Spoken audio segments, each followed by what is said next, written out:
Capítulo 15. A las 8:30, unos criados que prodigaban reverencias hicieron entrar en el salón de Lady Narborough a Dorian Gray, vestido de punta en blanco y con un ramillete de violetas de Parma en el ojal de la chaqueta. Le latían las sienes con violencia, y se sentía presa de una extraordinaria agitación nerviosa, pero sus modales, cuando se inclinó sobre la mano de su anfitriona, tenían la misma elegancia y naturalidad de siempre. Quizá uno nunca se muestra tan natural como cuando representa un papel. Desde luego, nadie que observara aquella noche a Dorian Gray podría haber creído que acababa de vivir una tragedia comparable a las más horribles de nuestra época. Imposible que aquellos dedos tan delicadamente cincelados hubieran empuñado un cuchillo con intención pecaminosa o que aquellos labios sonrientes hubieran podido blasfemar y burlarse de la bondad. Él mismo no podía por menos de asombrarse ante su propia calma y, por unos momentos, sintió intensamente el terrible júbilo de quien lleva con éxito una doble vida. Se trataba de una cena con pocos invitados, reunidos de manera más bien precipitada por Lady Narborough, mujer muy inteligente, poseedora de lo que Lord Henry solía describir como restos de una fealdad realmente notable, que había resultado ser una excelente esposa para uno de los más tediosos embajadores de la corona británica, y que, después de enterrar a su marido con todos los honores en un mausoleo de mármol, diseñado por ella misma, y de casar a sus hijas con hombres ricos y de edad más bien avanzada, se había dedicado a los placeres de la narrativa francesa, de la cocina francesa e incluso del esprit francés cuando se ponía a su alcance. Dorian era uno de sus invitados preferidos, y siempre le decía que se alegraba muchísimo de no haberlo conocido de joven. Y sé, querido mío, que me hubiera enamorado perdidamente de usted, solía decir, y que me habría liado la manta a la cabeza por su causa. Es una suerte que nadie hubiera pensado en usted por entonces. Cabe, de todos modos, que la idea de la manta no me atrajera demasiado, porque nunca llegué a coquetear con nadie. Aunque creo que la culpa fue más bien de Narborough. Era terriblemente miope, y se obtiene muy poco placer engañando a un marido que no ve absolutamente nada. Sus invitados de aquella noche eran personas más bien aburridas. La verdad, le explicó la anfitriona a Dorian Gray desde detrás de un abanico bastante venido a menos, era que una de sus hijas casadas se había presentado de repente para pasar una temporada con ella y, para empeorar las cosas, lo había hecho acompañada por su marido. Creo que ha sido una crueldad por su parte, querido mío, le susurró. Es cierto que yo los visito todos los veranos al regresar de Homburg, pero una anciana como yo necesita aire fresco a veces y, además, consigo despertarlos. No se puede imaginar la existencia que llevan. Vida rural en estado puro. Se levantan pronto porque tienen mucho que hacer, y también se acuestan pronto porque apenas tienen nada en qué pensar. No ha habido un escándalo por los alrededores desde los tiempos de la reina Isabel, y en consecuencia todos se quedan dormidos después de cenar. Haga el favor de no sentarse junto a ninguno de los dos. Siéntese a mi lado. Dorian murmuró el adecuado cumplido y recorrió el salón con la vista. Sí, no era mucho lo que cabía esperar de aquellos comensales. A dos de los invitados no los había visto nunca, y los restantes eran, Ernesta Rowden, una de las mediocridades de mediana edad que tanto abundan en los clubs londinenses y que carecen de enemigos pero a quienes sus amigos aborrecen cordialmente, Lady Ruston, una mujer de 47 años y de nariz ganchuda, que se vestía con exageración y trataba siempre de colocarse en situaciones comprometidas, si bien, para gran desencanto suyo, nadie estaba nunca dispuesto a creer nada en contra suya, daba su extrema fealdad, la señora Erline, una arribista que no era nadie, con un ceseo delicioso y cabellos de color rojo veneciano, Lady Alice Chapman, la hija de la anfitriona, una aburrida joven sin la menor elegancia, con uno de esos característicos rostros británicos que, una vez vistos, jamás se recuerdan, y su marido, criatura de mejillas rubicundas y patillas canas que, como tantos de su clase, vivía convencido de que una desmedida jovialidad es disculpa suficiente para la absoluta falta de ideas. Estaba ya bastante arrepentido de haber aceptado la invitación cuando Lady Narborough, mirando al gran reloj dorado que dilataba sus llamativas curvas sobre la repisa de la chimenea, cubierta de tela malva, exclamó: «Qué mal me parece que Henry Bottom llegue tan tarde. Esta mañana, al azar, he mandado a un propio a su casa, y ha prometido con gran seriedad no defraudarme». Era un consuelo contar con la compañía de Harry, y cuando se abrió la puerta y Dorian oyó su voz, lenta y melodiosa, que prestaba encanto a una disculpa poco sincera por su retraso, le abandonó el aburrimiento. Durante la cena, sin embargo, fue incapaz de comer. Los criados le fueron retirando plato tras plato sin que probase nada. Lady Narborough no cesó de reprenderlo por lo que ella calificaba de insulto al pobre Adolf, que ha inventado el menú especialmente para usted, y alguna vez Lord Henry lo miró desde el otro lado de la mesa, sorprendido de su silencio y su aire distante. De cuando en cuando el mayordomo le llenaba la copa de champán. Dorian Gray bebía con avidez, pero su sed iba en aumento. Dorian, y dijo finalmente Lord Henry, mientras se servía el chaud-froid. ¿Qué te pasa esta noche? Pareces abatido. Y creo que está enamorado, exclamó Lady Narborough, y no se atreve a decírmelo por temor a que sienta celos. Y tiene toda la razón, porque lo sentiría. Mi querida Lady Narborough, murmuró Dorian Gray sonriendo. Llevo sin enamorarme toda una semana, exactamente desde que Madame de Ferrol abandonó Londres.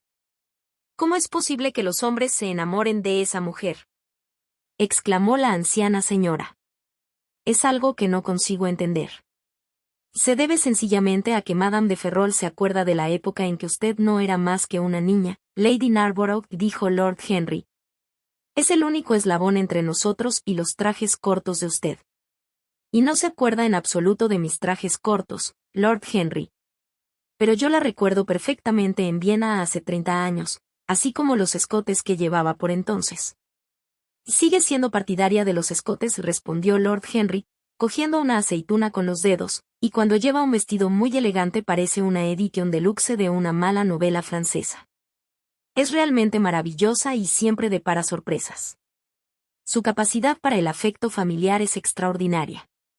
Al morir su tercer esposo, el cabello se le puso completamente dorado de la pena. Harry, ¿cómo te atreves?, y protestó Dorian. Y es una explicación sumamente romántica, rió la anfitriona. Pero, ¿su tercer marido, Lord Henry? ¿No querrá usted decir que Ferrol es el cuarto? Efectivamente, Lady Narborough. Y no creo una sola palabra. Bien, pregunte al señor Gray. Es uno de sus amigos más íntimos. ¿Es cierto, señor Gray? Y eso es lo que ella me ha asegurado, Lady Narborough, respondió Dorian. Le pregunté si, al igual que Margarita de Navarra, había embalsamado los corazones de los difuntos para colgárselos de la cintura. Me dijo que no, porque ninguno de ellos tenía corazón. 4 maridos. A fe mía que eso es trop de zèle. Y trop de audace, le dije yo, comentó Dorian Gray. No es audacia lo que le falta, querido mío. ¿Y cómo es Ferrol? No lo conozco. Los maridos de mujeres muy hermosas pertenecen a la clase delictiva, dijo Lord Henry, saboreando el vino. Lady Narborough le golpeó con su abanico. Oh Lord Henry, no me sorprende en absoluto que el mundo diga de usted que es extraordinariamente malvado. Pero, ¿qué mundo dice eso?, preguntó Lord Henry, alzando las cejas. Solo puede ser el mundo venidero. Este mundo y yo mantenemos excelentes relaciones. Y todas las personas que conozco dicen que es usted de lo más perverso, exclamó la anciana señora, moviendo la cabeza. Lord Henry adoptó por unos instantes un aire serio. Es perfectamente intolerable, dijo, finalmente, y la manera en que la gente va por ahí diciendo, a espaldas de uno, cosas que son absoluta y completamente ciertas. ¿Verdad que es incorregible?, exclamó Dorian, inclinándose hacia adelante en el asiento. Y eso espero, dijo, riendo, la anfitriona. Pero si todos ustedes adoran a Madame de Ferrol de esa manera tan ridícula, tendré que volver a casarme para estar a la moda.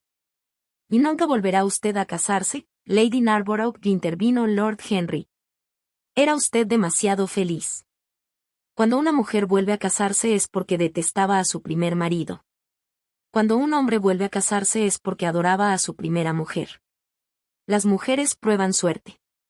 Los hombres arriesgan la suya. Narborough no era perfecto, exclamó la anciana señora. Si lo hubiera sido, no lo hubiera usted amado, mi querida señora, fue la respuesta de Lord Henry. Las mujeres nos aman por nuestros defectos. Si tenemos lo suficientes nos lo perdonan todo, incluida la inteligencia. Mucho me temo que después de esto nunca volverá usted a invitarme a cenar, Lady Narborough, pero es completamente cierto. Y claro que es cierto, Lord Henry. Si las mujeres no amaran a los hombres por sus defectos, ¿dónde estarían todos ustedes? Ninguno se habría casado. Serían una colección de solteros infelices. Aunque tampoco eso los habría cambiado mucho. En los días que corren todos los hombres casados viven como solteros, y todos los solteros como casados. Fin de siglo, murmuró Lord Henry. Y fin de globe, respondió su anfitriona. Sí que me gustaría que fuese fin de globe, dijo Dorian con un suspiro. La vida es una gran desilusión. Ah, querido mío, exclamó Lady Narborough calzándose los guantes, no me diga que ya ha agotado la vida. Cuando un hombre dice eso, ya se sabe que es la vida la que lo ha agotado a él. Lord Henry es muy perverso, y a mí a veces me gustaría haberlo sido, pero usted está hecho para ser bueno, parece tan bueno que he de encontrarle una esposa encantadora. ¿No le parece, Lord Henry, que el señor Gray debería casarse? Y es lo que yo le digo siempre, Lady Narborough, respondió Lord Henry con una inclinación de cabeza. De acuerdo, en ese caso debemos buscarle un buen partido. Esta noche examinaré cuidadosamente el de Brett y prepararé una lista con las jóvenes más adecuadas.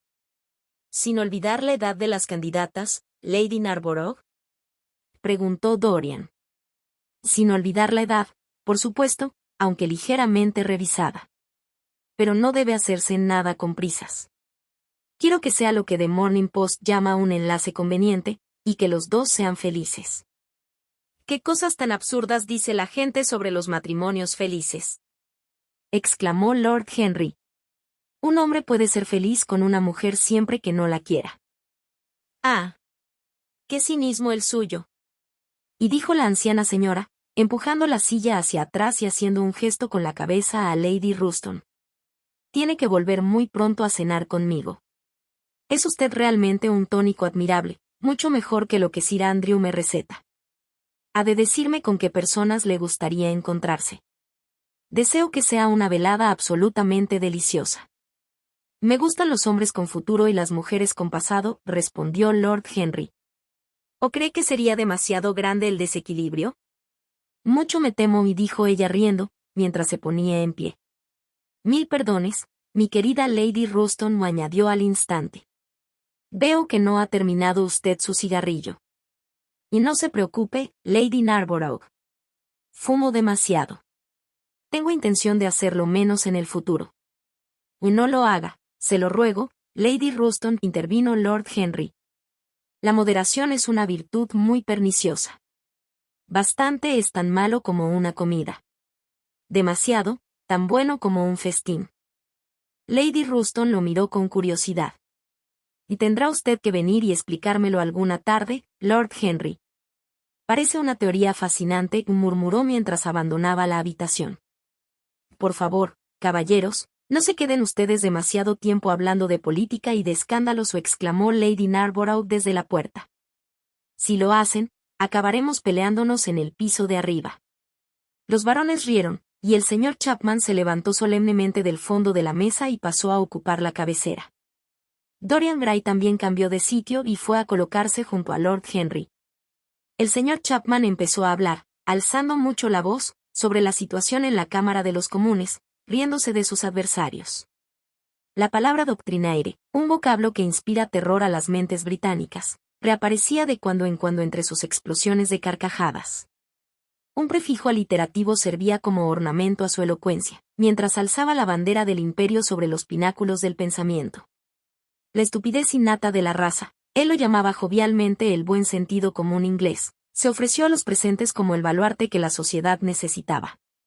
Una sonrisa curvó los labios de Lord Henry, quien, volviéndose, miró a Dorian. ¿Te encuentras mejor?, preguntó. Parecías un poco perdido durante la cena. Estoy perfectamente, Harry. Un poco cansado. Eso es todo. Anoche te superaste a ti mismo. La duquesita solo ve por tus ojos. Me ha dicho que irá a Selby. Ha prometido estar allí para el día 20. ¿También irá Manmes? Sí, Harry. Me aburre terriblemente, casi tanto como la aburre a ella. Mi prima es muy inteligente, demasiado inteligente para una mujer. Le falta el encanto indefinible de la debilidad. Los pies de barro dan todo su valor a la imagen de oro. Tiene unos pies preciosos, pero no son de barro. Blancos pies de porcelana, si quieres. Han pasado por el fuego, y lo que el fuego no destruye, lo endurece. Ha tenido experiencias. ¿Y cuánto tiempo lleva casada? Preguntó Dorian. Una eternidad, me dice.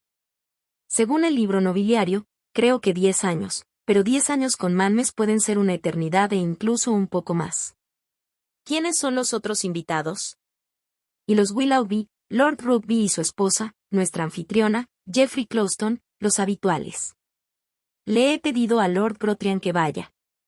Me gusta y dijo Lord Henry. Hay mucha gente que no está de acuerdo, pero yo lo encuentro encantador. Compensa sus ocasionales excesos en el vestir con una educación siempre ultra refinada. Es una persona muy moderna. Y no sé si podrá formar parte del grupo, Harry. Quizá tenga que ir a Montecarlo con su padre. Ah. Qué molestas son las familias. Procura que vaya. Por cierto, Dorian, anoche desapareciste muy pronto. ¿Qué hiciste después? ¿Volver directamente a casa? Dorian lo miró un momento y frunció el entrecejo. No, Harry dijo finalmente. No volví a casa hasta cerca de las 3. ¿Fuiste al club? Esic respondió. Luego se mordió los labios. No, no era eso lo que quería decir. No fui al club. Estuve paseando. No recuerdo lo que hice. Qué inquisitivo eres, Harry. Siempre quieres saber lo que uno hace. Yo siempre quiero olvidarlo. Regresé a casa a las 2:30, si quieres saber la hora exacta. Me había dejado la llave, y Francis tuvo que abrirme la puerta. Si necesitas confirmación sobre ese punto, puedes preguntárselo. Lord Henry se encogió de hombros. Mi querido amigo, como si a mí me importara. Subamos al salón. No, muchas gracias, señor Chapman, no quiero Jerez. A ti te ha sucedido algo, Dorian. Dime qué ha sido. Te encuentro distinto esta noche. No lo tomes a mal, Harry. Estoy nervioso y de mal humor. Iré mañana o pasado mañana a verte. Presenta mis excusas a Lady Narborough. No voy a subir a reunirme con las señoras. Tengo que ir a casa. Debo ir a casa. Muy bien. Espero verte mañana a la hora del té. Vendrá la duquesa. Procuraré estar allí, dijo Dorian Gray, abandonando la habitación. Mientras regresaba a su casa se dio cuenta de que el sentimiento de terror que creía haber sofocado volvía a hacer acto de presencia. Las preguntas intrascendentes de Lord Henry le habían hecho perder la calma unos instantes, y debía conservarla a toda costa. Había que destruir objetos peligrosos. Su rostro se crispó. Aborrecía hasta la idea de tocarlos. Pero había que hacerlo. Lo comprendía perfectamente y, después de cerrar con llave la puerta de la biblioteca, abrió el armario secreto en cuyo interior arrojara el abrigo y el maletín de Basil. En la chimenea ardía un fuego muy vivo. Añadió un tronco más. El olor de la ropa y del cuero al quemarse era horrible. Fueron necesarios 3/4 de hora para que todo se consumiera.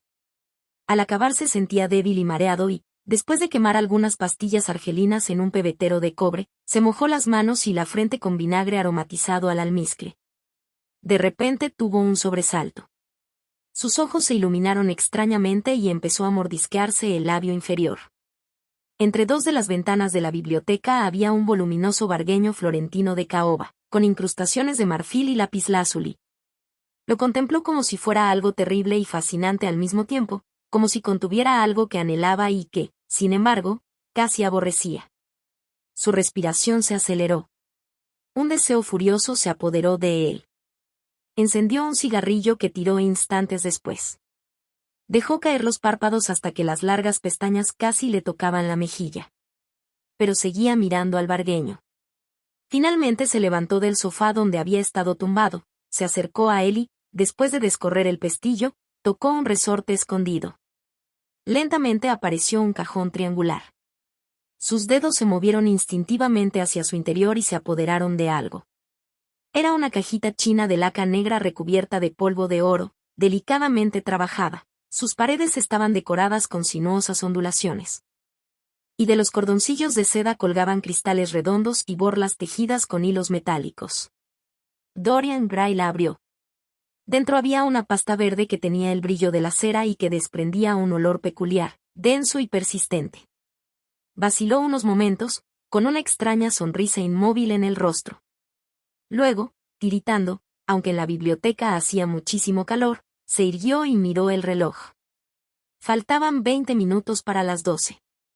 Devolvió la cajita china al vargueño, cerró la puerta y pasó a su dormitorio. Cuando la medianoche desgranaba 12 golpes de bronce en la oscuridad, Dorian Gray, vestido con ropa nada llamativa y una bufanda enrollada al cuello, salió sigilosamente de su casa.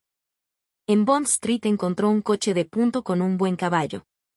Lo llamó, pero al dar en voz baja una dirección, el cochero movió la cabeza. «Es demasiado lejos para mí», murmuró. «Aquí tiene un soberano», y le dijo Dorian Gray. «Le daré otro si va deprisa». «De acuerdo, señor», respondió el cochero, «estaremos allí dentro de una hora», y después de que su pasajero subiera al vehículo, hizo dar la vuelta al caballo y se dirigió rápidamente hacia el río. Capítulo 16. Empezó a caer una lluvia fría, y los faroles desdibujados no lanzaban ya, entre la niebla, más que un resplandor descolorido. Era el momento en que cerraban los establecimientos públicos, y hombres y mujeres todavía reunidos delante de sus puertas empezaban a desperdigarse. Del interior de algunas de las tabernas brotaban aún horribles carcajadas. En otras, los borrachos discutían y gritaban. Casi tumbado en el coche de punto, el sombrero calado sobre la frente, Dorian Gray contemplaba con indiferencia la sórdida abyección de la gran ciudad. Y de cuando en cuando se repetía las palabras que Lord Henry le había dicho el día que se conocieron: curar el alma por medio de los sentidos, y los sentidos por medio del alma. Sí, ese era el secreto. Dorian Gray lo había probado con frecuencia y se disponía a volver a hacerlo. Había fumaderos de opio donde se podía comprar el olvido, antros espantables donde se podía destruir el recuerdo de los antiguos pecados con el frenesí de los recién cometidos. La luna, cerca del horizonte, parecía un cráneo amarillo. De cuando en cuando una enorme nube deforme extendía un largo brazo y la ocultaba por completo. Los faroles de gas se fueron distanciando, y las calles se hicieron más estrechas y sombrías. En una ocasión el cochero se equivocó de camino, y tuvo que volver sobre sus pasos casi 1 kilómetro. El caballo quedaba envuelto en nubes de vapor cuando pisoteaba los charcos. Las ventanas del coche de punto se fueron cubriendo de una película de cieno semejante a franela gris. Curar el alma por medio de los sentidos y los sentidos por medio del alma, cómo resonaban aquellas palabras en sus oídos. Su alma, desde luego, tenía una enfermedad mortal. ¿Sería verdad que los sentidos podían curarla? Se había derramado sangre inocente. ¿Cómo expiarlo? No, no había expiación posible, pero aunque el perdón fuera imposible, el olvido no lo era, y Dorian Gray estaba decidido a olvidar, a pisotear aquel recuerdo. A aplastarlo como aplastamos a la víbora que nos ha inyectado su ponzoña. Después de todo, ¿qué derecho tenía Basil a hablarle como lo había hecho? ¿Quién le había otorgado la potestad de juzgar a otros? Había dicho cosas espantosas, horribles, insoportables. El coche de punto avanzaba laboriosamente, disminuyendo la velocidad, le parecía a Dorian Gray, con cada paso. Abrió con violencia la trampilla del techo y ordenó al cochero que acelerase la marcha. La terrible ansia del opio empezaba a devorarlo. Le ardía la garganta y sus delicadas manos se habían contagiado de un temblor nervioso. Sacando un brazo por la ventanilla golpeó ferozmente al caballo con su bastón. El cochero se echó a reír y también él utilizó su látigo. Dorian Gray respondió riendo a su vez y el otro guardó silencio. El trayecto parecía interminable, y las calles se asemejaban a los negros hilos de una inmensa telaraña. La monotonía se hizo insoportable y, al espesarse la niebla, Dorian Gray sintió miedo. Luego pasaron junto a las solitarias fábricas de ladrillos. La niebla era allí menos densa, y pudo ver los extraños hornos con forma de botella y sus lenguas de fuego anaranjado que se extendían como abanicos. Un perro ladró cuando pasaban y a lo lejos, en la oscuridad, chilló una gaviota vagabunda. El caballo tropezó en un bache del camino, dio un bandazo y empezó a galopar. Después de algún tiempo dejaron el camino de tierra y volvieron a traquetear por calles mal pavimentadas. La mayoría de las ventanas estaba a oscuras pero, a veces, sombras fantásticas se dibujaban sobre los estores iluminados por alguna lámpara. Dorian Gray las contemplaba con curiosidad. Se movían como marionetas monstruosas y hacían gestos de criaturas vivas. Sintió que las aborrecía. Tenía el corazón dominado por una rabia sorda. Al torcer una esquina, una mujer les gritó algo desde una puerta abierta, y dos hombres corrieron tras el coche de punto por espacio de unos 100 metros. El cochero los golpeó con el látigo. Se dice que la pasión hace que se piense en círculos. Y, ciertamente, los labios que Dorian Gray no cesaba de morder se formaban y volvían a formar, en espantosa repetición, las sutiles palabras que se ocupaban del alma y de los sentidos. Hasta encontrar en ellas la plena expresión, por así decirlo, de su estado de ánimo, y justificar así, aprobándolas intelectualmente, pasiones que sin esa justificación habrían dominado su voluntad. De célula en célula aquella idea única se apoderaba de su cerebro, y el arrebatado deseo de vivir, el más terrible de los apetitos humanos, redoblaba el vigor de cada nervio y músculo temblorosos. La fealdad que en otro tiempo le había parecido odiosa porque hacía las cosas reales, le resultaba ahora amable por esa misma razón. La fealdad era la única realidad. La trifulca vulgar, el antro repugnante, la violencia brutal de una vida desordenada, la vileza misma del ladrón y del fuera de la ley, tenían más vida. Creaban una impresión de realidad más intensa que todas las elegantes formas del arte, que las sombras soñadoras de la canción. Eran lo que necesitaba para alcanzar el olvido. En el espacio de 3 días quedaría libre. De repente, el cochero se detuvo con un movimiento brusco al comienzo de una callejuela en sombras. Sobre los bajos tejados, erizados de chimeneas, se alzaban las negras arboladuras de los barcos. Espirales de niebla blanca se aferraban a las vergas como velas fantasmales. ¿Está en algún sitio por estos alrededores? ¿No es cierto, señor?, preguntó el cochero con voz ronca a través de la trampilla. Dorian, sobresaltado, miró a su alrededor. Y déjeme aquí, respondió y, después de apearse precipitadamente y de entregar el dinero prometido, se alejó a toda prisa en dirección al muelle. Aquí y allá una linterna brillaba en la proa de algún gigantesco barco mercante. La luz temblaba y se descomponía en los charcos. De un vapor a punto de partir que avivaba el fuego para aumentar la presión de la caldera salía un resplandor rojo. El suelo resbaladizo parecía un impermeable húmedo. Dorian Gray apresuró el paso hacia la izquierda, volviendo la cabeza de cuando en cuando para comprobar si alguien lo seguía. 7 u 8 minutos después llegó a una casita destartalada, encajonada entre 2 lúgubres fábricas. En una de las ventanas del piso superior brillaba una luz. Se detuvo ante la puerta y llamó de una manera peculiar. Al cabo de algún tiempo oyó pasos en el corredor y luego el deslizarse de un cerrojo. La puerta se abrió sin ruido y Dorian Gray entró sin decir una sola palabra a la deforme criatura rechoncha que se aplastó contra la pared en sombra para darle paso. Al final del vestíbulo colgaba una andrajosa cortina verde, agitada y estremecida por el golpe de viento que siguió a Dorian Gray desde la calle. Apartándola, penetró en una habitación alargada y de techo bajo que daba la impresión de haber sido en otro tiempo una sala de baile de tercera categoría. Sobre las paredes ardían, sibilantes, mecheros de gas, cuya imagen, apagada y deforme, reproducían otros tantos espejos, negros de manchas de moscas. Los reflectores grasientos de estaño ondulado, colocados detrás, los convertían en temblorosos discos de luz. El suelo estaba cubierto de serrín ocre, que, a fuerza de pisarlo, se había transformado en barro, manchado, además, por oscuros redondeles de bebidas derramadas. Algunos malayos, acurrucados junto a una pequeña estufa de carbón de leña, jugaban con fichas de hueso y enseñaban unos dientes muy blancos al hablar. En un rincón, la cabeza escondida entre los brazos, un marinero se había derrumbado sobre una mesa, y junto al bar chillonamente pintado, que ocupaba uno de los laterales de la habitación. Dos mujeres ojerosas se burlaban de un anciano que se sacudía las mangas de la chaqueta con expresión de repugnancia. ¿Y cree que le atacan hormigas rojas?, rió una de ellas cuando Dorian Gray pasó a su lado. El anciano la miró aterrorizado y empezó a gemir.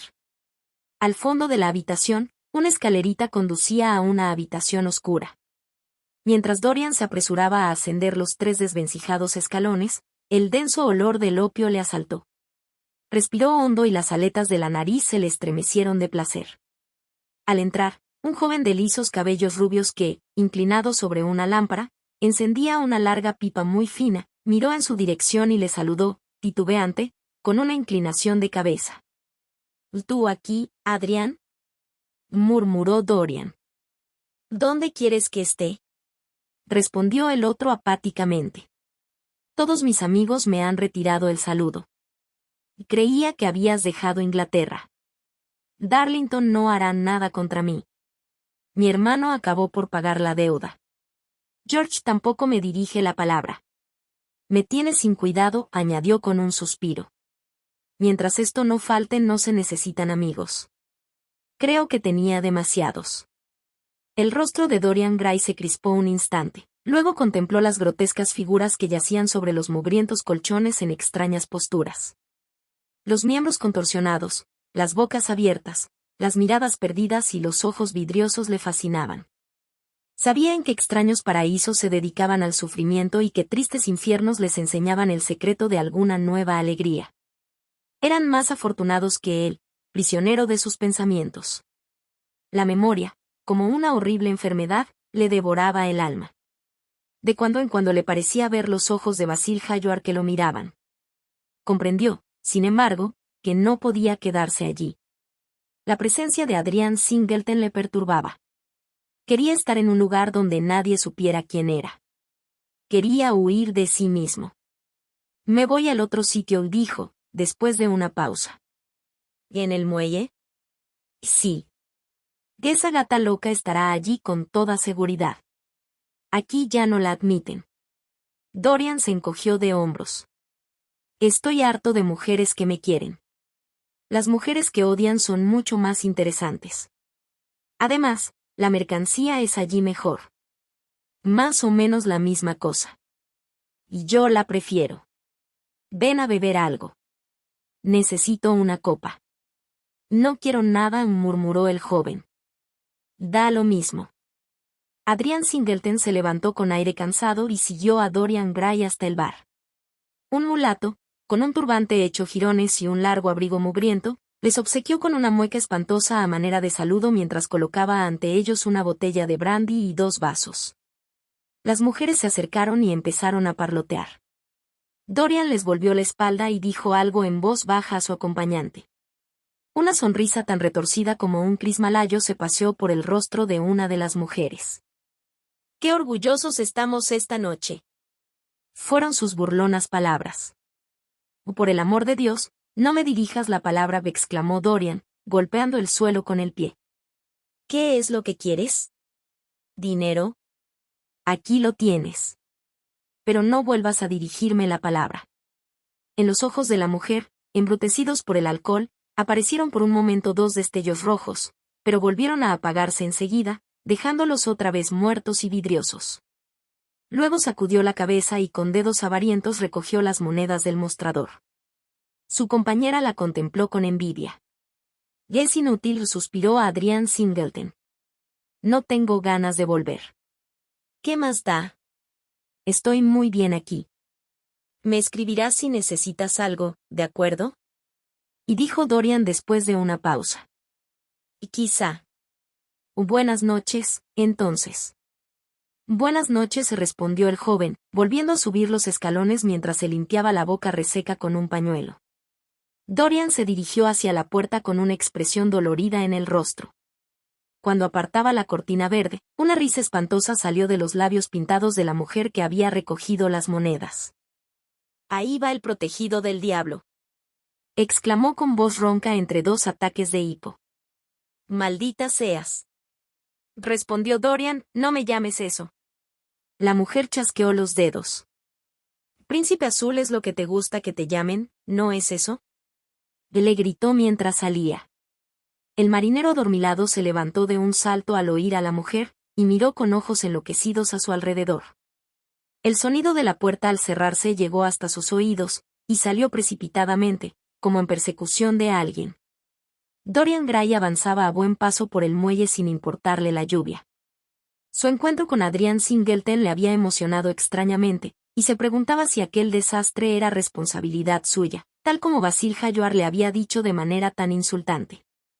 Se mordió los labios y por unos instantes sus ojos se llenaron de tristeza.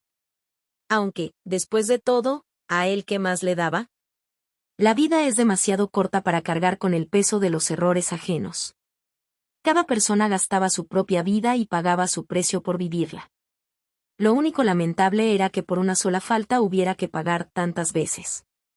Que hubiera, efectivamente, que pagar y volver a pagar y seguir pagando.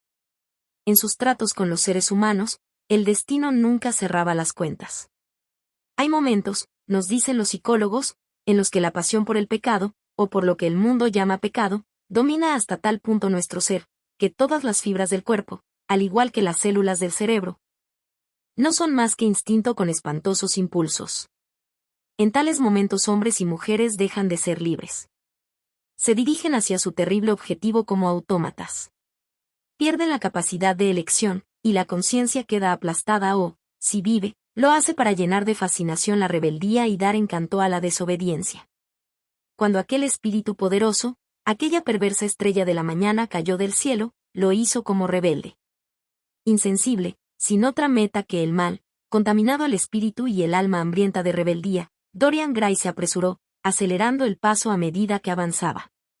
Pero en el momento en que se desviaba con el fin de penetrar por un pasaje oscuro que con frecuencia le había servido de atajo para llegar al lugar a donde se dirigía, sintió que lo sujetaban por detrás y, antes de que tuviera tiempo para defenderse, se vio arrojado contra el muro, con una mano brutal apretándole la garganta.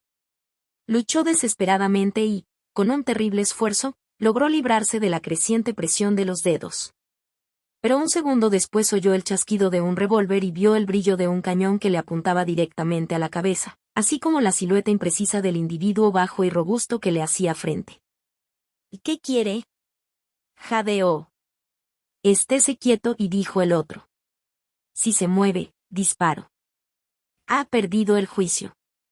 ¿Qué tiene contra mí? Usted destrozó la vida de Sibyl Vane, fue la respuesta. Y Sibyl Vane era mi hermana. Se suicidó. Lo sé. Usted es el responsable. Juré matarlo.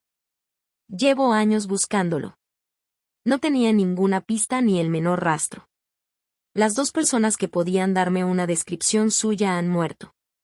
Solo sabía el nombre cariñoso que Sibyl utilizaba.